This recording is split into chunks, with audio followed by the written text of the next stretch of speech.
Welcome to Luca and Miguel. Enjoy the video. You start by getting immediate access. Turn the vehicle off, set the parking brake, and remove the keys so you can work safely. Next, remove any trim or access panel carefully with a flat blade or Phillips. Make sure to keep screws organized. Inspect the joint. Determine if the mirror sits on a glued ball cup or a threaded mount because you will use different approaches. Once done, lay out your 10 mm socket, contact cleaner, small grease, and rag within reach so you can move without stopping. You now focus on freeing the joint. If it's a glued ball cup, pry the mirror cup off by working evenly around the edge. If it's threaded, unthread the retaining nut with a 10 mm socket. Once separated, clean both the ball and socket with contact cleaner to remove dirt, old adhesive, and grit. This reduces future binding.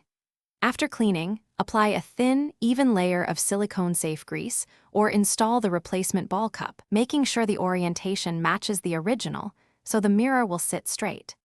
You finish by reassembling. Press the cup onto the ball until it snaps or thread and torque the retaining nut snugly. Do not over-tighten because you want smooth adjustment. Reconnect any electrical plugs and test mirror travel.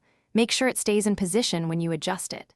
If the cup will not hold, use a small amount of automotive epoxy designed for glide joints versus strong structural adhesive that can freeze movement and let it cure. If wobble continues, replace the mount or the entire mirror assembly as the final.